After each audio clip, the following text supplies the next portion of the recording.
All right, we're going to go ahead and get things kicked off. I'm sure there'll be others periodically joining in. It's hard with instructors because we are always in class, right? So I think this will be interesting. And before we get started, I did want to mention that there is a chat function. Please use that for all of you attendees out there to drop a suggestion, drop a best practice on something. A lot of times these webinars, some of the most fun conversations come from that chat function. There's also a Q&A. So if you do have a question for the panelists, go ahead and put the question in the Q&A. We'll get to it as time kind of permits, and we'll find a spot to answer those questions.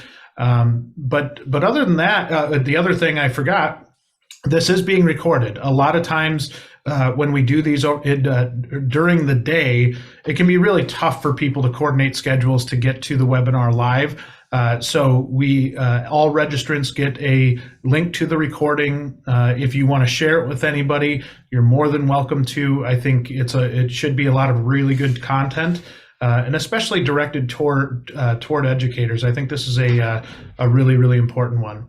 And today, just a quick welcome to everybody that's out there. Today is a really, really big day for us as we launch our first monthly series focused on schools, right? We do a lot of this content for other things in the industry, and we've done roundtables for schools in the past, but nothing that's been all that regular. And really what we found is it didn't cut it. We weren't giving schools maybe the attention that they deserved, and especially as core as it is to our industry, to be able to grow these programs, grow the students in the programs, to really put out a really great message. So we as an industry can't put this on the back burner anymore. We need to shine a light on this and make sure that we're doing our part to help schools out. And really today is in another way a really big deal for us, because what the three of you are going to be doing with me today is really laying the groundwork for what we want this to be moving forward, right? What do we want this monthly roundtable series to be all about? What are the topics that we should discuss? Really look at the key issues that the industry has, trying to figure out things that could bring value to your program. Maybe your program is really, really good in one aspect, but struggles in another aspect. Let's identify those things, figure out ways that we can really drive growth as a education side of this business. And really the last piece that I would say is really trying to figure out what industry can do to help, and what do you want their help with? Maybe there's some areas where you don't want industry's help. You want them to stay away a little bit. I think being able to identify that helps us as a company learn, but then hopefully helps other educators learn from other educators, right? I think being able to take best practices from one another is really, really helpful. So here today to help get things kicked off are three really, really great and knowledgeable guys that I think are going to bring a lot to the table. So I'll have the three of you introduce yourselves. Doug, if you wouldn't mind starting. Sure. Doug Irish. I'm the department chair and an instructor at Fayetteville Technical Community College for the collision repair and refinish technology program. I've been here about 5 years, and I've got about 40 years experience in the automotive industry. Yeah, I think we mentioned this yesterday, but you've got a great start. Now, I think you've got a future in this business, Doug. Curt, go ahead. Hi, everyone. I'm Curt Ward. I'm a professor in the Automotive Technology program at Joliet Junior College in the western suburbs of Chicago. Prior to I guess this is about year 14 at JJC. Prior to JJC, I spent time with Chrysler and in the retail side of the business. And when I'm not teaching, I write textbooks. So all automotive all the time. You got a little bit of an author background, right? Indeed. Yeah. And one heck of a powerhouse of a program down there in Joliet. I think a lot to be learned from Curt and what he's doing down there. You'll see that maybe some of the problems that he is having aren't maybe the same problems as a lot of other schools are having. So it'll be interesting to dive into that and and see how we can help others out. And last but not least, our high school representative, Tracey, how are you doing today? I'm fine. Thanks, Jay. Again, my name is Tracey Hicks. I'm a high school automotive service technology instructor at the Frederick County Career and Technology Center. Maybe you can guess where exactly that is if you're, slightly intelligent. We're here in Maryland. We're about an hour from DC and Baltimore. And we service all the high schools in the county. We've got collision and automotive and welding and lots of trades here. So I've been teaching for about 6 years and about 15 years in the industry before that. So talk about an area that needs techs too, right? That greater DC area, Baltimore area, I know a lot of shops in that area that are just desperate for people. There's a lot of need out there. Yeah, the I-95 corridor, if you look at labor statistics, it's this super rich area that just rides the East Coast down from, north of New York all the way down, to the DMV, the tri-state area right around here. So it's definitely a lucrative area if you decide to get into the automotive or truck trades in this area.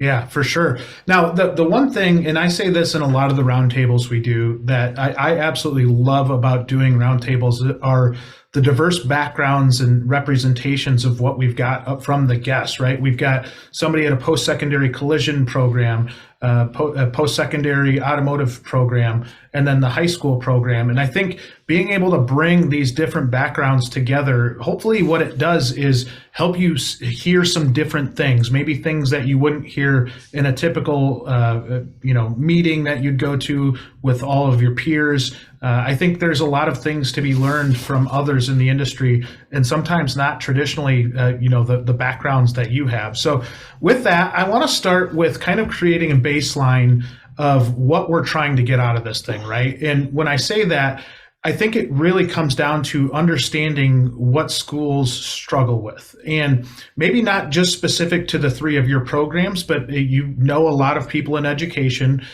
being able to speak to maybe some of the things that you see the industry struggling with, some of the things you see other educators struggling with, or some things that maybe your program specifically is struggling with. So, Curt, I'm going to start with you. Are there any specific things that you see that programs at the post-secondary level struggle with?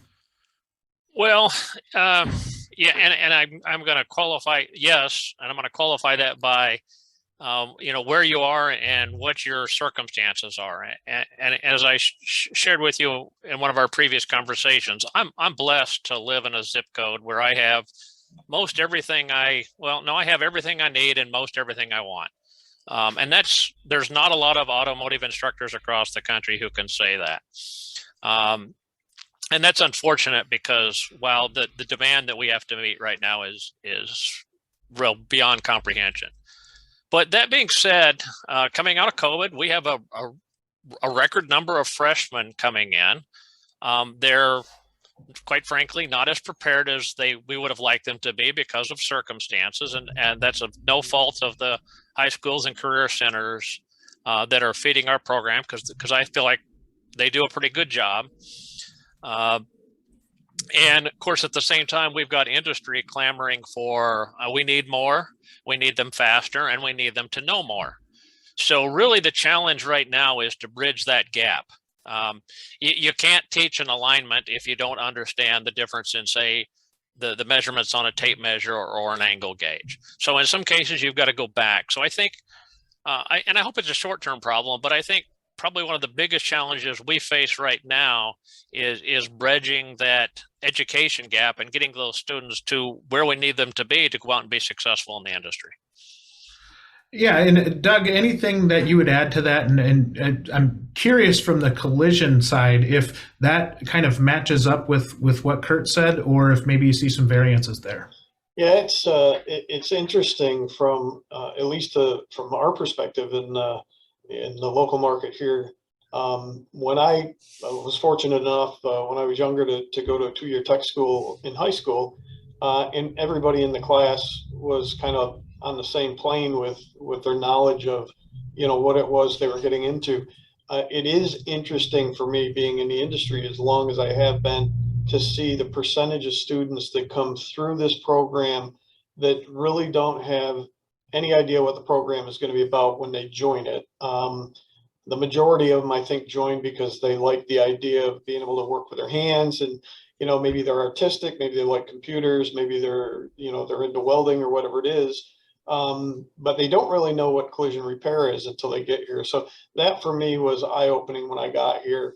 That is one of the challenges that we have in our local community and across the country for collision repair, is trying to educate the public on what collision repair is about. So, one of the biggest challenges, I think, for our program and programs like mine across the country is enrollment. Trying to work with the industry to raise the visibility of this as a career field. And you don't really get to interact with many collision shops, as a customer, except by accident, where the reverse is probably true with, mechanical shop. You've got to go in there at least once or twice a year for inspections and, have your tires changed, your oil changed, things like that. So you have more exposure to the mechanical side of the industry. And you probably, and I'm guessing, Curt, you could correct me if I'm wrong, I'm guessing it's not as difficult from an enrollment perspective, but I've had to work pretty hard to get the local high school counselors educated on what we do here so they can talk about it to that target market for us. Because when I first came in here 5 years ago, we had very few high school students coming through our high school connections program. Since then, we've been able to increase that to 20 students this year, 20 students from about 10 or 12 different high schools, which is really good compared to what we had prior to COVID. So, we're encouraged by that. And we're also working hard to raise the visibility of this as a career for, adult learners that are either looking to change careers or they just haven't been able to find anything after school or whatever to get into that side of the market. So I think enrollment is huge for us. But again, to Curt's point, and I don't want to say education, but the just lack of awareness of what this industry could be. So they do need more information, as well as how to be a student, which, a lot of them aren't really familiar with the differences between high school or even, I'm coming in from the private sector and now I have to learn to be a student again and things like that. So it's a challenge.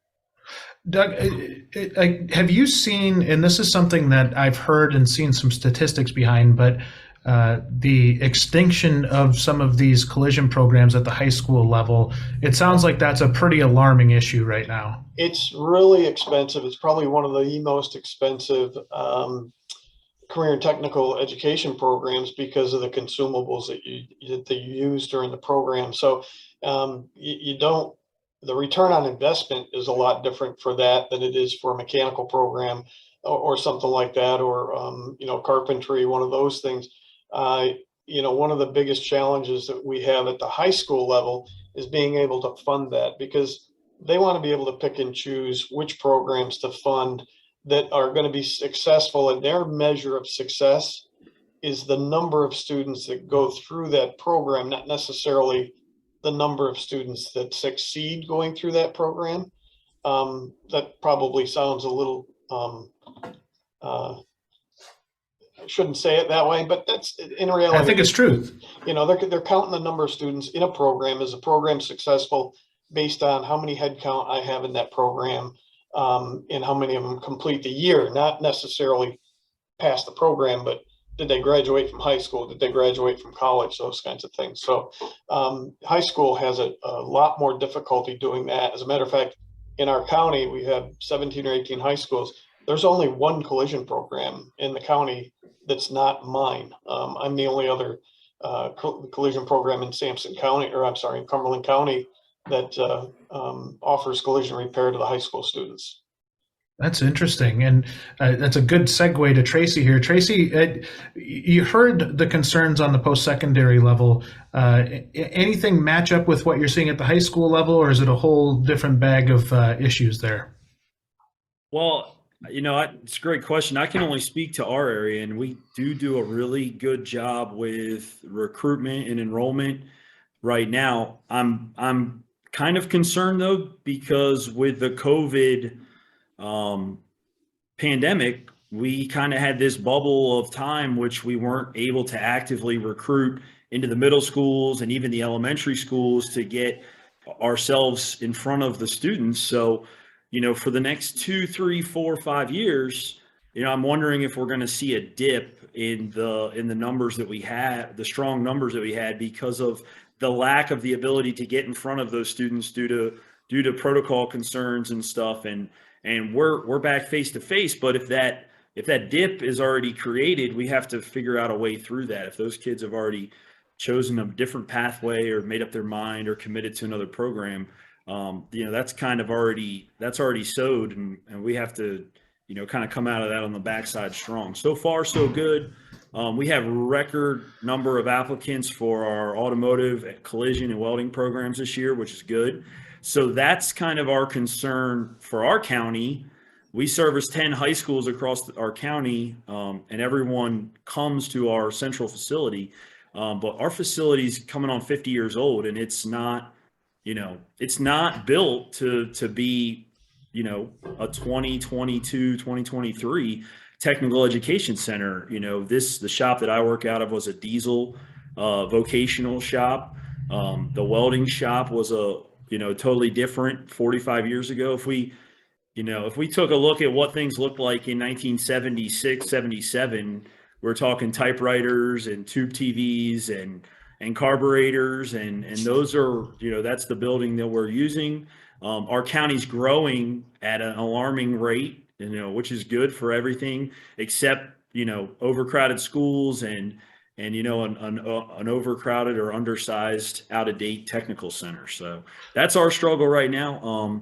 But I'm kind of curious to see what the people that are participating in this say, because it's so different all across the state, the county, the country, geographically.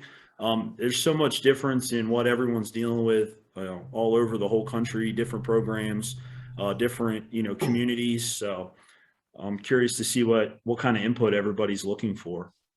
And this is interesting to kind of bring this back to how it relates to doing a regular webinar. One thing I would ask you guys is, obviously enrollment's going to vary depending on where you're at, but what's the impact of talking about it on a regular basis? And when I say that, there's some schools that I think are, if they're being honest, terrified that they could get cut at some point. Their program could get cut at some point. And there's some that are fat and happy and don't have to worry about enrollment. They're going to get enrollment all the time.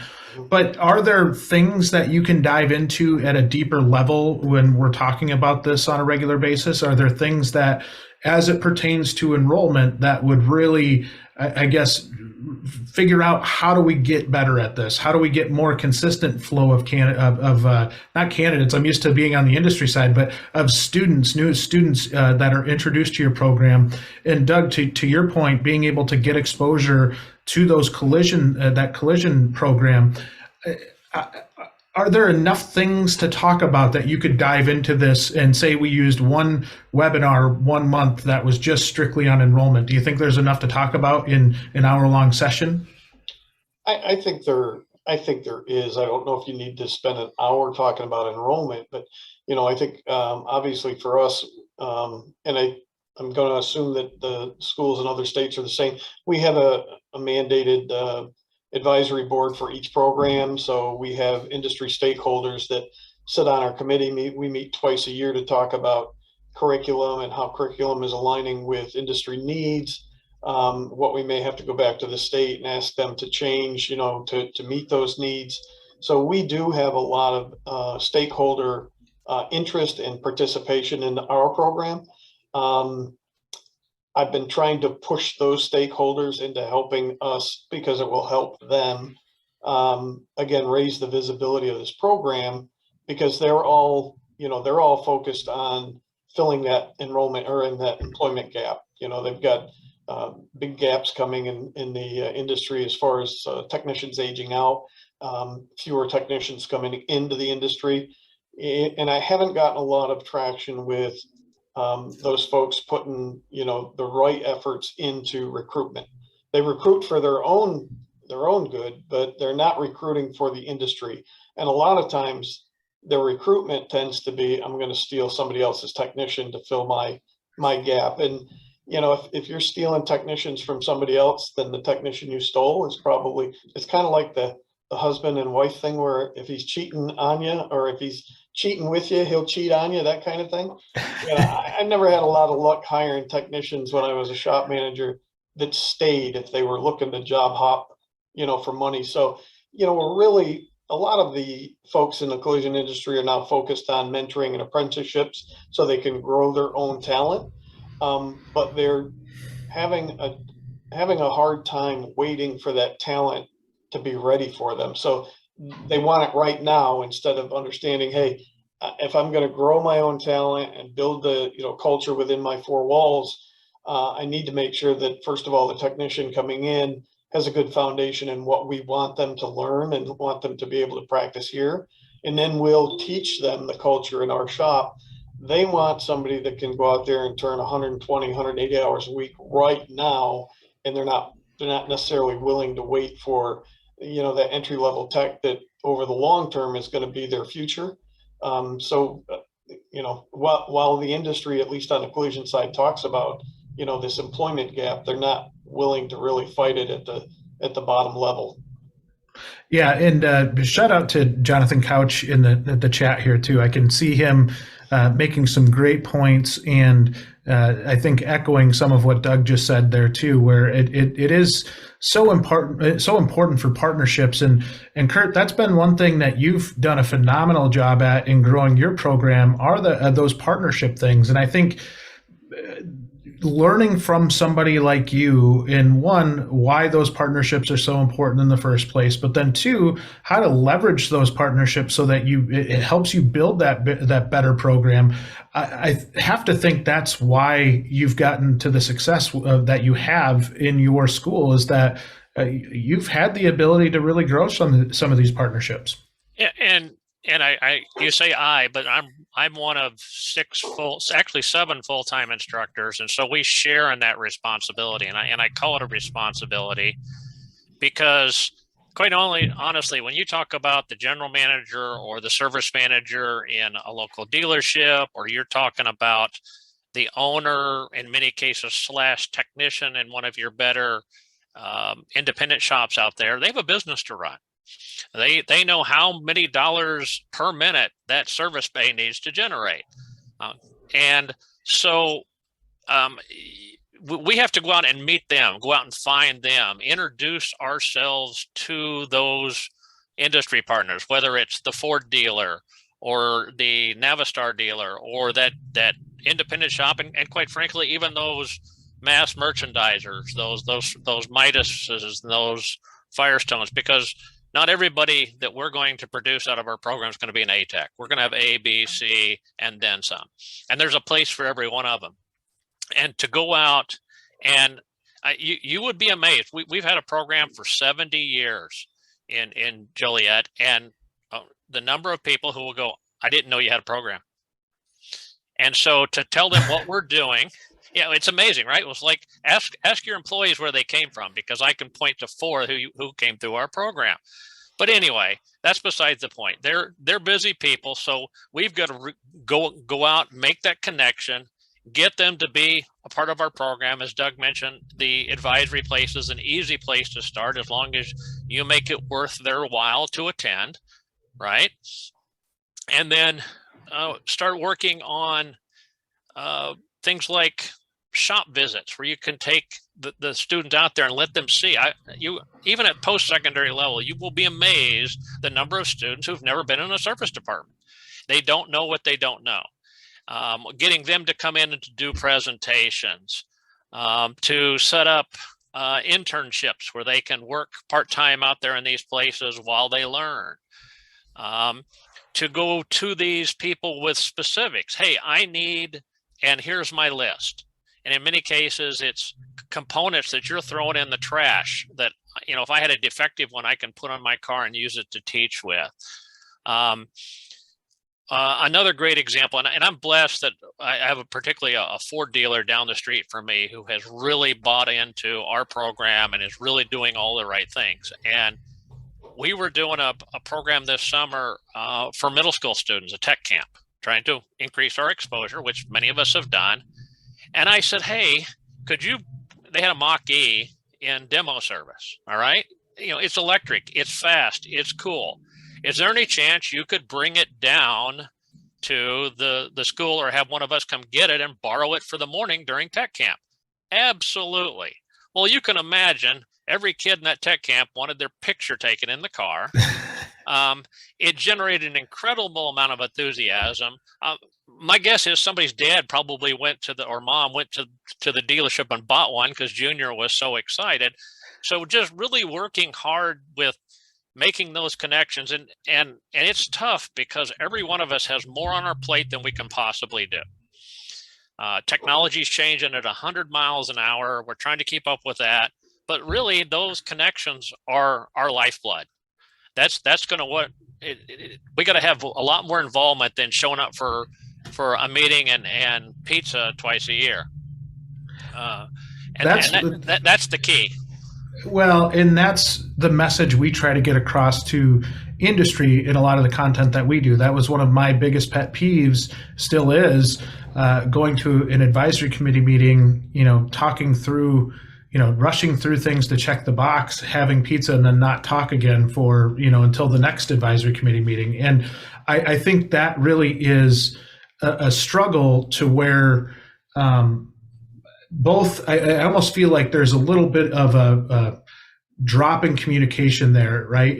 Schools need more help, shops want to help, and then life happens in between, and it really kind of drops the ball. I think that's where, with the School Connect piece of WrenchWay, that's one of the things I'll be curious. I want to get your opinions on later on in the webinar, is really figuring out, how do we make that conduit work? How do we get a free flow of information so everybody's talking and talking regularly? Because I do think it's important for industry to know what you're doing at the school. I think there's times where I sit in an advisory committee meeting and you go through curriculum, and at times it feels like we go through the same thing over and over and over again. And then the school asks for feedback from industry. Industry says, oh, we could use more electrical diagnostics. It's almost like the same response every time. And it feels like we talk about the same things every single time. And so being able to craft an advisory committee to where you really get good production out of it, I think that'll be one of our monthly topics that we'll talk about in great detail, because I think the effectiveness of a program is a lot of times really dependent on how effective you are in that arena. And Tracey, I'm going to bring you into the conversation here, because that's one thing that I've seen you do one heck of a good job at, is build your network, build your really audience of shops in your area that are committed to you, right? That are really working with you to build that program. And it feels like it might go beyond just the advisory committee meeting. So I'm curious to hear kind of your take on what Curt just said there too. Yeah, I mean, you definitely could have an entire 1 hour or longer webinar on recruitment and enrollment and stuff like that. I don't think there's any doubt there, but our community around us has been very supportive. I worked with a coworker in my first 6 years who just retired. He did a great job growing that. And then when I came in, I kind of took the reins and shifted gears and put a little bit more ownership on the members to not just show up and check the box, like you said, Jay, and actually do something, provide some value for the students, because, they're a commodity that you're going to need. You need what we're growing here, and you're not going to survive without it. You can do the steel attack method, but that doesn't work for you, forever. You can put a help wanted sign out by the mailbox, but that's not the way things are done in 2022 anymore successfully. And a lot of our PAC members, we have some core guys that really have bought into that, some dealers, some independent shops that are super successful in our area, and they're supporting the program any way that I asked them to, and that was a big learning curve for me, I was a PAC member before I was a teacher. That's kind of how I got, recruited for the teaching position, my support before I was a teacher in the industry. But now that I'm a teacher and I know what I want my PAC members to do, I know that even as a PAC member, I didn't do a very good job of doing enough, because it's really hard to make time and understand what exactly instructors and students need unless someone sits down and tells them. So I've gotten really good in the last couple of years about asking for very specific things, suggesting very specific things like uniforms or pieces of equipment or trips. And when you ask for those very specific types of support, a lot of times it's easy to get a group of 20 PAC members, industry experts in your area. One of them's going to step up and be that guy or that girl who wants to, kind of take the ownership and kind of show off their company and support in front of all their other peers. And that's fine, because that benefits the students in the long run. And they've kind of, those shops that, have those core, that core level support, they're already in the pipeline. They know when to come get the students. They know what to look for. And they are just, it's almost like a farm system in a baseball team. They're working several different levels. The year ones, who are our sophomores or our juniors. So, kids not even old enough to drive yet, they're already, interviewing and doing job shadows and field trips with them, recruiting, trying to catch those real high level learners at that early level, but then also Huge. creating relationships with those guys that aren't quite ready yet. They're not ready for their first job. Maybe they won't be till they graduate, or maybe they even need to go to a community college and work, a schedule at the community college where they can get some hours working, and then also some hours at the college. I'm curious, when we talk about advisory committees, and this is maybe me not knowing or just me being naive, but do you guys get any guidance on how to put together an advisory committee meeting when you get into being an instructor, or when you first start out being an instructor? Walk me through that process. And Doug, you look like you might have something to say there. I'm genuinely curious. I've never asked that question before, and it feels like something that should be done if it's not being done. Well, I think it may be different in every state. I'm not quite sure how the boards of education work across the country, but in at least North Carolina, there's actually a list of everything that you need to put in place, and things how often you need to meet, what type of meetings, whether they're face-to-face or phone calls, how often they would like you to meet, what you would want to talk about, things like that. So they've got a pretty good outline of what they expect you to set your program up for this state. Again, it's a state required committee to set up for each program, not just for the college, but for each program at the college. So I'm assuming it's similar across the country, but I'm not sure how Curt, Tracey have to set theirs up. Yeah, these guys right here. ASC has a really good instructor toolkit to kind of walk you through the PAC or Professional Advisory Council, what you need to do there, what you're looking for. But the main thing is just making sure that you have a good spread of industry members, not just shop owners, not just dealers. Jay's sat in, virtually on a few of our meetings. We have tool vendors, we have training, other trainings. We have the community college members, instructors. We have, owners, shop foremans, alumni. So you want a really broad group. You don't want to kind of pigeonhole yourself with one type of member.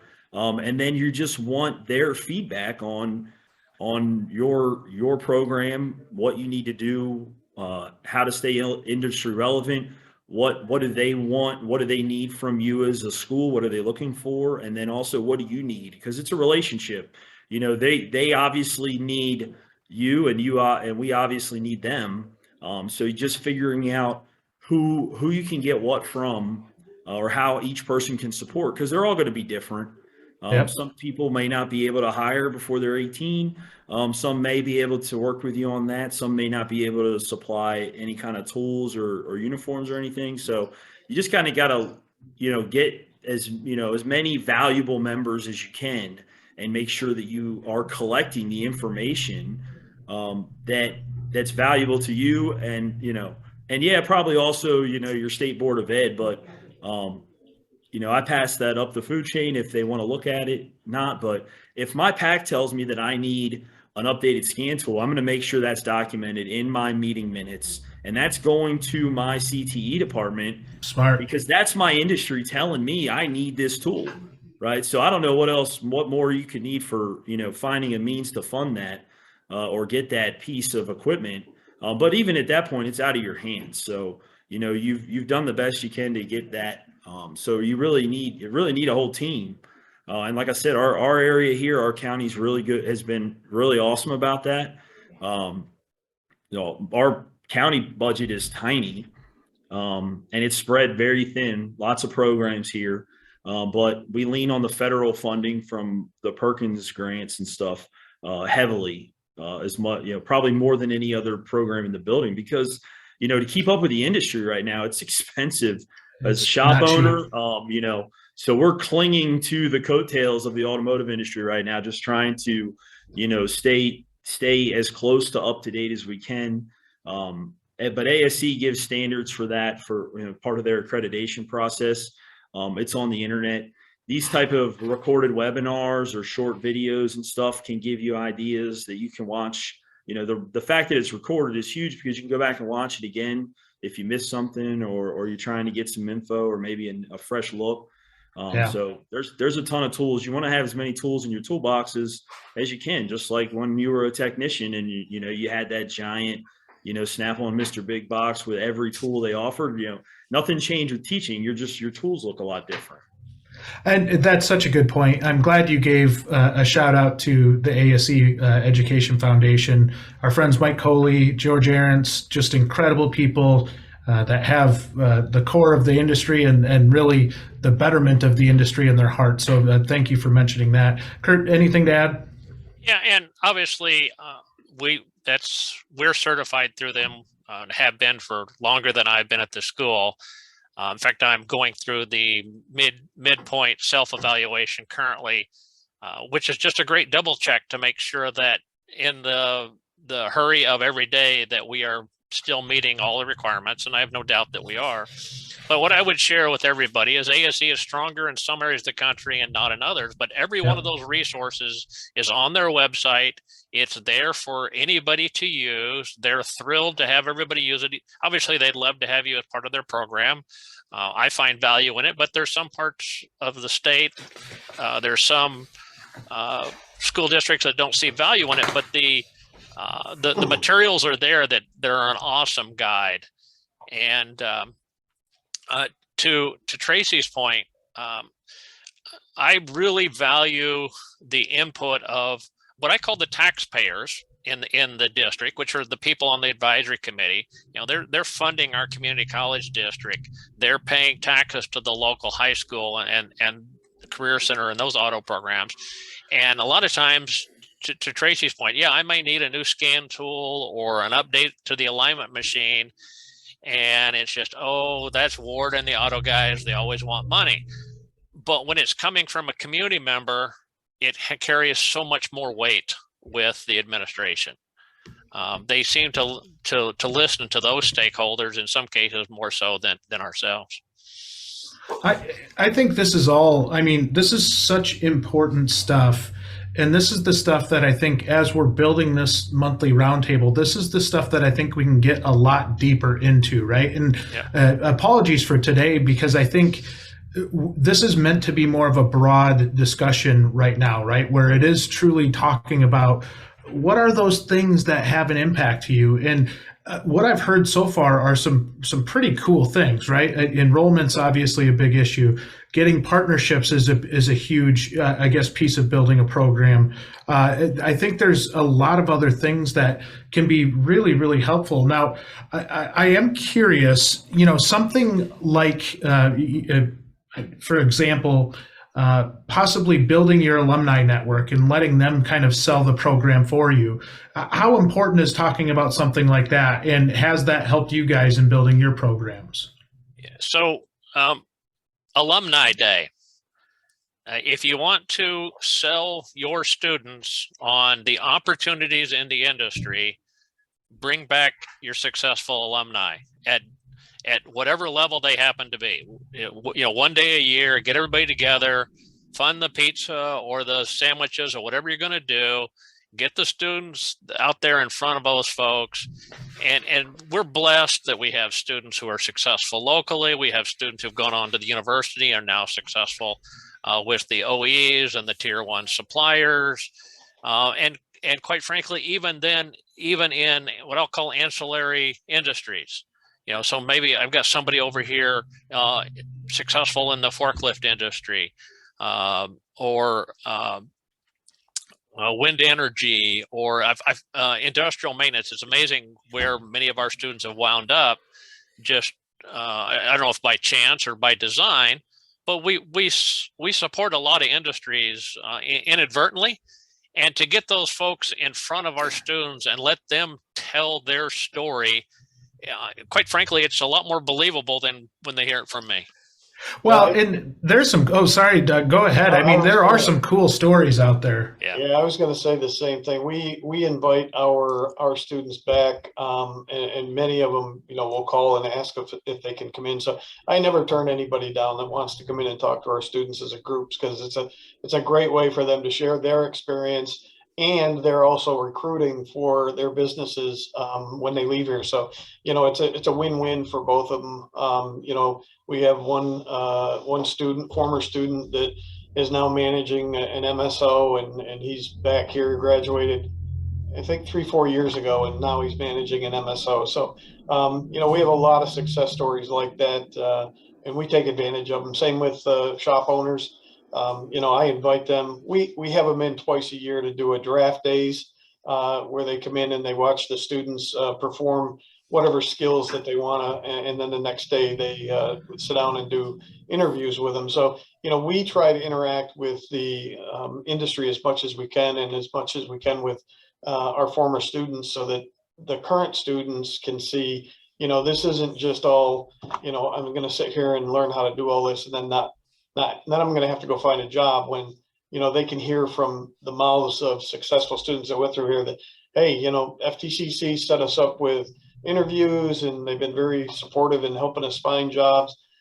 Had, technicians that moved across the country, or students moved across the country, decided to come back and have called and said, hey, listen, can you help me find, a place to work? So I think dealing with, the former students that went through here, the alumni that went through here, is key, as well as dealing with the industry folks as well. So, yeah. My alumni, I don't have to ask them to come back. They ask me when they can come back and speak. They're texting me and calling me, or running into me in public, and they're like, when Mr. Hicks, when can I come back in and talk to the level ones and tell them they need to listen and focus and pay attention? And it's pretty cool when, because they were in that seat, they know how valuable that visit or that conversation or that guidance can be to them. And it's super hard to keep track of all your students. You really can't do it. So you hope that you keep, in contact with as many of them as you can, especially those core guys and girls that are going to, be examples of what it looks like 1 year out of the program, two years out of the program, 5 and 10 years out of the program. We're in Maryland, this tiny little state, and we have an alumni that is a shop foreman at a luxury brand Lamborghini store in San Diego, California. So you never know where your students are going to end up, but it doesn't really matter as long as they're successful and they're working and they're happy. Your job is done. Well, and those stories help so much. I always say, I grew up in a small town working at my dad's shop. I didn't know there were other opportunities beyond working at Dan's Auto Center in small town Wisconsin, right? I just didn't know they were out there.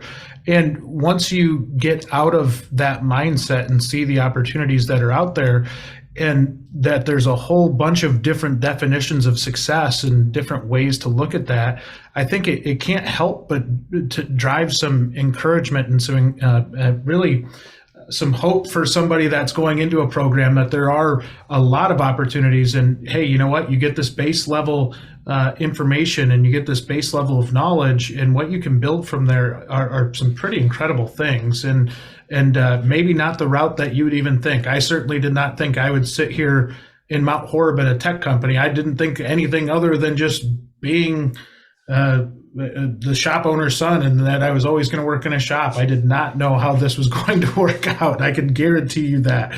That is really, really helpful. And I think from the content side, this is all really good stuff, and things that we'll be able to dive into even further as we go, again, on a monthly basis. I want to ask you guys about potential for, whether it's potential for, I guess, something that's not content driven, or something that it would benefit you in other ways, right? And one of the things that I remember, and this might vary by state, were instructors talking about professional development credits and the need to have those. Walk me through that process. What does that look like, and how do you guys get your personal development credits? If you don't mind, I'll jump in first on that. I Please do. think one of the challenges that I have, and this may be a personal pet peeve, but the state requires, or the college requires, you take X number of hours of professional development a year, but all of the personal development is geared toward instructors of curriculum. It's not geared toward CTE instructors, and some of it is not relevant at all to how I have to teach a CTE class compared to how I might teach a math class or an English class. So it's frustrating from that perspective, and there really isn't a lot of professional development geared toward a CTE instructor that I've seen, at least in North Carolina. So I mean, I can do the diversity training, I can do all the things that every other instructor across the state has to do as part of the state's curriculum, but it really isn't pertinent to how I have to teach, or how I do teach my CTE students, because it's a different animal. It's a different class. What are the classifications for that, or what does it need to be to qualify as a professional development credit? Does it have to be technical in nature, or does it can be anything? They have three different classifications for what we need. You need one that is faculty, your faculty education driven, that helps you in your job. So we use our ICAR training and stuff like that. But then there's one that is, more college specific for what we're going to do, and then one that's driven by the state. And that's really an option that our folks put together here in the administration side of things, because obviously everybody that's in the trades is focused on their trades part of it. And they said, no, you can't use that for 100% of your PDP.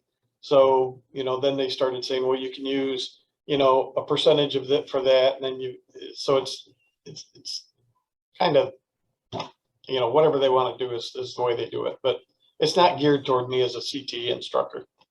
Curt, tell me more. So there's some really great opportunities out there. The ASE Education Foundation holds a national training session once a year. The North American Council of Automotive Teachers, NACAT, holds a national training session every year, and they're done for about 4 days of a week. 3 to 4 days someplace. I know ASE is going to North Carolina this year. Actually, they're going to be in Concord, right down the road from the racetrack. So what a great place to go. And obviously that's automotive and collision and diesel. They'll have a track for all three. NACAT is going to be in Houston this year.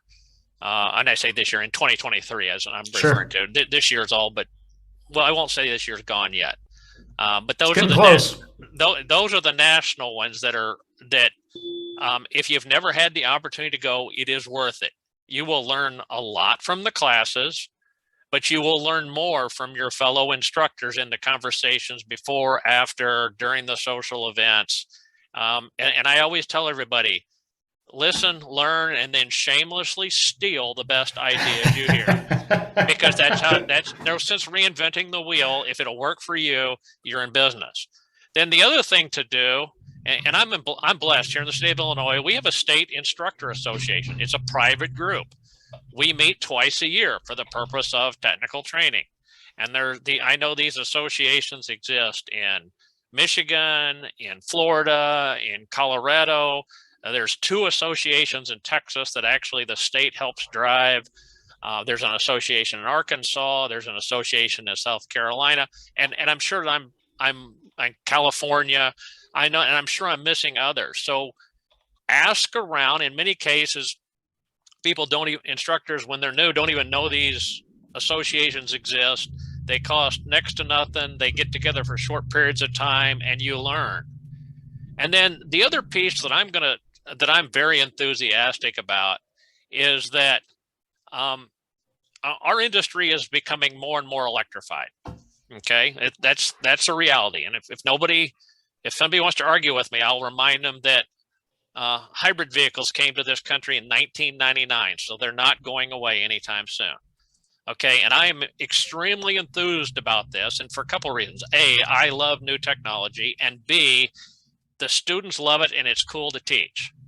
So here is an opportunity at the very basic level for every instructor, because not every program is going to teach electric, but to do some hands-on training as an instructor. Don't just go to a webinar. There is lots of opportunities to get out and do some hands-on on a completely new subject. And I promise you, you'll bring that enthusiasm back to your classroom. It'll be contagious. Your students will catch it. I can tell you, I happen to teach the hybrid electric class at our community college, and the most enthused students I've had in years were those groups gathered around high voltage batteries, disassembling cool stuff. All right. So, that right in itself sells the rest of the program. I couldn't agree more. Now, as it pertains to what we're doing here on the monthly roundtable, are there opportunities for that to qualify for professional development credits, or is that it's got to be more of technical in nature? So, just a stupid question, probably. No, it's not a stupid question. Throughout COVID, I know for NACAT, I did a whole series of hour and a half presentations on various subjects. No different than what ASE is doing, quite frankly, on a weekly basis right now with the live and the recorded videos, and those count for your technical training credits. So as a certified program, I got to have 20 hours a year. And so that's one of the ways that I can get those hours. Is it going to necessarily count for the school's, personal development? Maybe not, but usually the school provides those opportunities outside of it, and we go searching for the others. And then for those of us that have some responsibilities in administering our program, which quite frankly, it's almost every auto teacher kind of has to oversee their own program, officially or unofficially. ASE's been doing some awesome non-technical presentations on everything from curriculum to mentors and they're all recorded and they're all available. And, so if you can't attend, you sign up. Like everything else in this world, it takes a little time and effort, but those opportunities are out there. Yeah, they really are. And I think that's with a lot of my instructor friends out there, that's always one of the struggles. That's why I was curious. I'm like, I think anytime they can find a way to gain some of those credits to be able to apply to something, that does help move the needle. And if there's a way that we at WrenchWay can kind of help move that needle, I think we're all ears in that regard. Lastly, we're getting close to the end here. As we look at these webinars and the tools that we build, one of the things that I'll present, and normally in almost every webinar we've ever done, I never bring up WrenchWay, but I think WrenchWay for me, as it relates to instructors, this is a question that I've got for the three of you that truly is WrenchWay focused. We've got a team of developers here in-house, and we're always looking for ways to make the lives of schools better. Knowing that we've got a team of developers and we've developed School Connect and Top Schools and a few other things for schools, I wanted to ask you guys just candidly, what is it that we could do to help make your lives easier? Whether it's being the conduit that we're trying to do with School Connect, where it is being able to ask for things, or Top Schools is really meant to provide that visibility to those high school students. It's more for the tech school side than it is the high school side at this point. Could be an opportunity down the road if there's a need for it on the high school side. But are there any opportunities that you could see for us being able to really impact the industry? We talk to industry every single day. We're trying to make sure that we're building these programs, because we do think, going back to the points that all of you have made at some point over this webinar, we don't want people just stealing Peter to pay Paul, right? We don't want one shop stealing from another continuously. And it felt like, a decade ago, you kind of had those unwritten rules that we're not going to do this, and those went out the window, right? They just completely went out the window. So what we are doing, or what we're trying to do, is really from the school level, work to support you guys so that we can build programs to put more people out. Are there opportunities or things that we could do to make your lives easier? And I know that is about as loaded of a question as I can ask. So Jay, I'm gonna tout WrenchWay for you. I would encourage the instructors to go out to the Top School page and take a look at Joliet Junior College's page. We were one of the first ones up. Yeah. And I haven't done much with it since we put it up, but I will tell you, I have had businesses reach out to me because they found us on that page to say, hey, we want to make a connection. And it was not people in my area that they weren't even on my radar. So it was an easy way for us to gain additional exposure. And the template that WrenchWay provided for us to basically fill in, and you did the rest of the work, really made it easy. So there, I'll put the feather in your hat for you. And I certainly don't want it to be a pat ourselves on the back type of thing. We do really want to improve and make sure that what we do and develop for schools is actually impactful, right? And when it comes down to it, I want to look at opportunities of how do we make your lives easier. Hopefully that's one aspect of it, but hopefully that's just the beginning, right? We really want to see what we can do to add value there. So Doug or Tracey, I don't know if you got anything to add or anything that you'd like to see different. I think you're obviously a fairly new company in the space, so I think you're still trying to get your legs underneath you. I think you're doing the right things in this space right now that we need, at least from my perspective. I would hate to see you try to grow too fast, too quick, and all of a sudden it's just all disorganized. So out of hand. I appreciate Kayla staying on point with me specifically. Same thing as with Curt.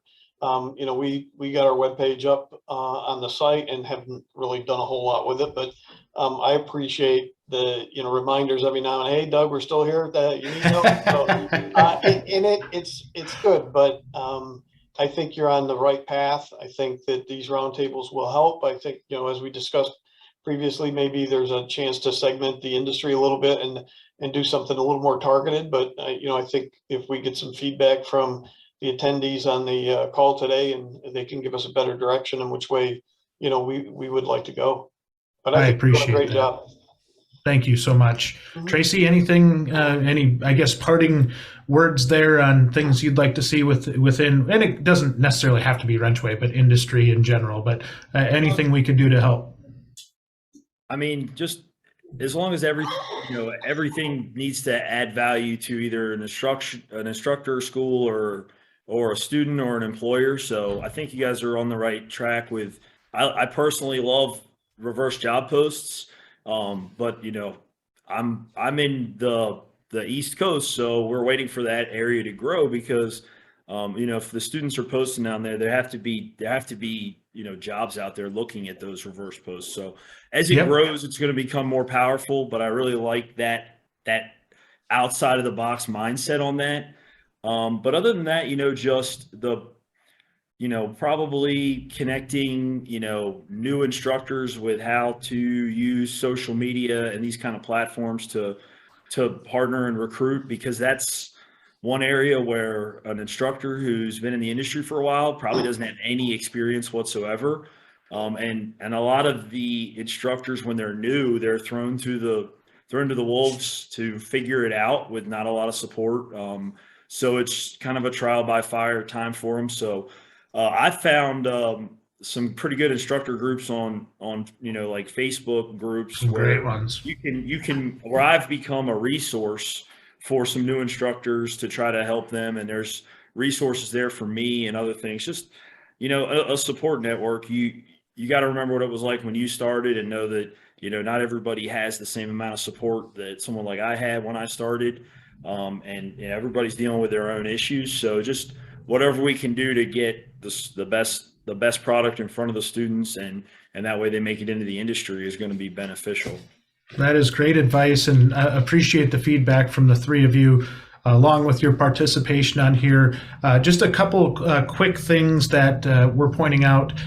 We did or are in the process of really launching this program that we call, it's a WrenchWay sponsorship. We've actually got a bunch of our really, really good partners that are joining with us, but we've got a game coming out on the app, should be next week.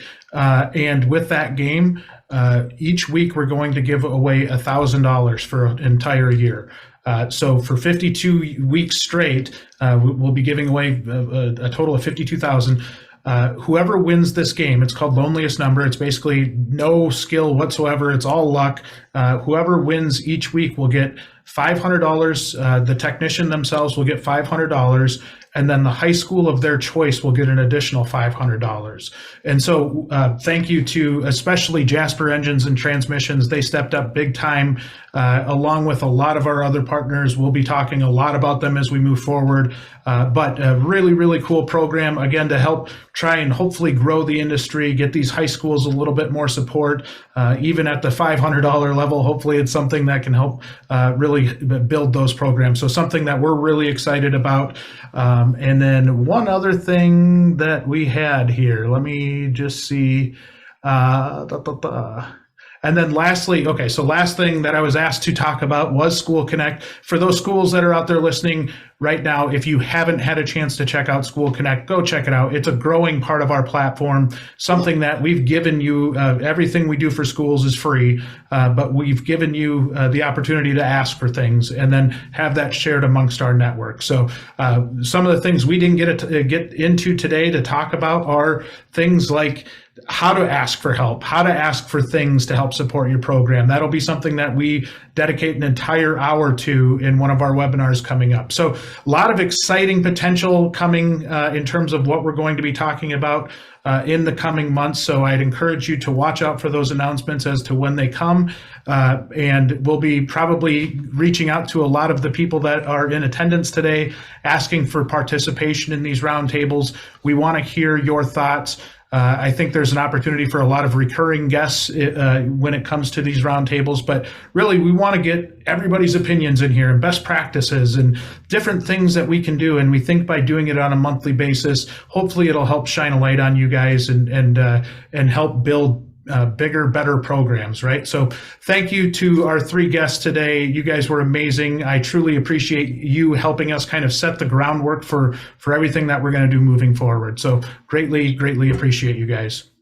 Thank you too. Thank you.